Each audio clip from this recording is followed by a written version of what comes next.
Good morning students. आज हम लोग अधिकोषण तत्व में बैंक तथा ग्राहक के मध्य संबंध के बारे में पढ़ेंगे। चूँकि अभी तक हम लोगों ने बैंक में खाता कैसे खोला जाता है और खाते कितने प्रकार के होते हैं उनके बारे में पढ़ा।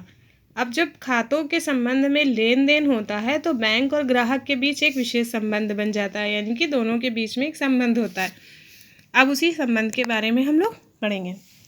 बैंक तथा ग्राहक के बीच दो प्रकार का संबंध होता है, एक तो सामान्य संबंध और दूसरा विशेष संबंध। सामान्य संबंध के अंतर्गत ये संबंध आते हैं, यानी ऋणी और ऋणदाता का संबंध। ऐसा हो सकता है कि बैंक कर्जा देती हो और ग्राहक कर्जा लेता हो, तो ऋणी और ऋणदाता का संबंध हो जाएगा। अभिकर्ता एवं प्रदान का संबंध।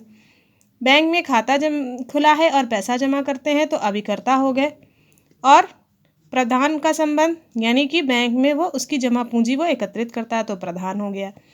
सलाहकार एवं सलाहग्राहिता का संबंध। यदि कोई बीमा पॉलिसी खरीदना चाहते हैं या बैंकिंग के संबंध में अपनी पूंजी को इकट्ठा करके जमा करना चाहते हैं तो सलाहकार के रूप में,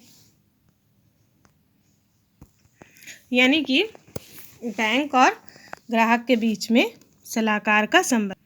इसके बाद में आता है प्रन्यासी एवं लाभ ग्रहीता का संबंध।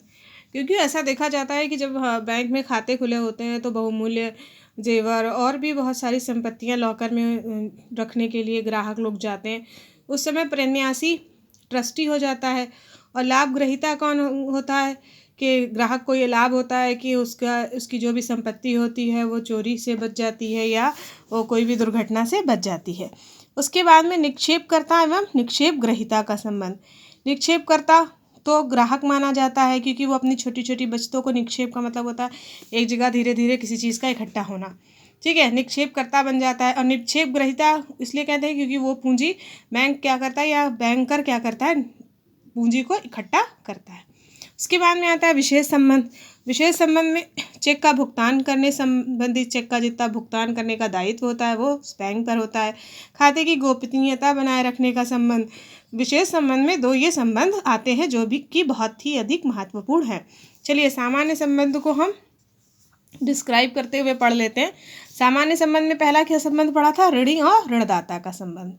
जब ग्राहक बैंक में बचत खाता, चालू खाता, सावधि जमा खाता, आवर्ती जमा खाता खोलकर उसमें राशि जमा करता है तो बैंकर जमा रकम के अनुसार ग्राहक का ऋणी हो जाता है और ग्राहक ऋणदाता हो जाता है। बैंक का यह भी दायित्व होता है कि ग्राहक की मांग पर निश्चित शर्तों के अधीन ग्राहक की राशि लौटाई जाए। इसके विपरीत जब बैंक ग्राहक को ऋण देता है, अग्रिम अधिविकर्ष प्रदान करता है, तो ऐसी स्थिति में ग्राहक क्या हो जाता है, ऋणी हो जाता है, और बैंक क्या हो जाता है, ऋण दाता हो जाता है। बैंक जब ग्राहक की ऋण वापसी चाहता है तो उस समय ऋण की राशि लौटाना ग्राहक का उत्तरदायित्व हो जाता है। इसी तरह बैंक एवं ग्राहक के सामान्य संबंध को ऋणी एवं ऋणदाता यानी लेनदार और देनदार के संबंध में व्यक्त किया जाता है, और इसकी विशेषताएं यहाँ पर दे रखी हैं कि ग्राहक द्वारा राशि की मांग आवश्यक होती है, तभी पता चलेगा कि हाँ उन दोनों के बीच ऋणी और ऋणदाता का संबंध है। उसके बाद जो हम लोगों ने पढ़ा, बैंकर और ग्राहक के मध्य अभिकर्ता यानी प्रतिनिधि एवं नियोक्ता यानी प्रधान का संबंध होता है। आधुनिक बैंक ग्राहक के प्रतिनिधि और एजेंट के रूप में कार्य करते हैं और ग्राहक को विशेष सुविधाएं प्रदान करते हैं। साथ ही बैंकर को भी इन सेवाओं के बदले कमीशन, फीस, चार्जेस और शुल्क के रूप में आय प्राप्त होती है। जैसे यहाँ दिया हुआ अभिकर्ता संबंधी जो कार्य दिए होते हैं, ग्राहक के बिलों तथा चेकों आदि का भुगतान, ग्राहकों की ओर से विनिमय बिलों एवं हुंडियों को स्वीकार करना, ग्राहक की ओर से अंशों, ऋण पत्रों, प्रतिज्ञा पत्रों, अन्य प्रतिभूतियों का क्रय विक्रय और अभिगोपन करना, ग्राहक की ओर से लाभांश, ब्याज तथा मूलधन आदि एकत्रित करना और उनका भुगतान करना, धन का हस्तांतरण करना, ग्राहक की ओर से ऋण, बीमा, ब्याज आदि की किस्तों को चुकाना, ग्राहक की ओर से प्रन्यासी यानी निष्पादक, एग्जीक्यूटर आदि के रूप में अन्य आदेशित कार्य कर। फिर आते हैं सलाहकार और सलाहग्राहिता का संबंध। जैसे कि आधुनिक बैंकर अपने ग्राहकों को लाभप्रद एवं सुरक्षित निवेशकों के विषय में सलाह देने का कार्य करते हैं। बैंक को पूर्ण सद्भावना, ईमानदारी एवं ग्राहक के हितों को ध्यान में रखकर सलाह देनी चाहिए। यानी कि जितने भी बैंकर्स होते हैं, अगर आप कभी भी बैंक में जाइए और उस निवेश के संबंध में कोई सूचना प्राप्त करना चाहते हैं तो वो आपको सलाह देंगे।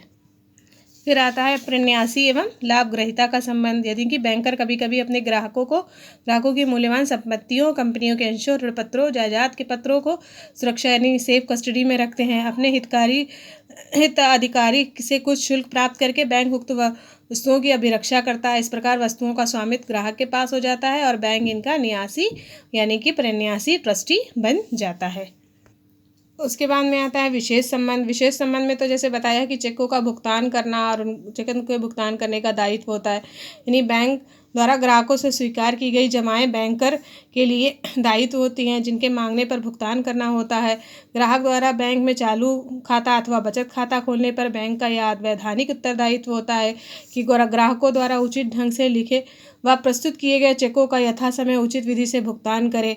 यानी कि ये भी आवश्यक हो जाता है किसी भी बैंकर के लिए विशेष संबंध के अंतर्गत कि जो भी ग्राहक अपने चेकों का भुगतान करने के लेके आया है, चाहे वो उस बैंक का हो या ना हो, परंतु उस बैंकर का दायित्व है, यानी उस बैंक का दायित्व है कि उस चेक का भुगतान किया जाए।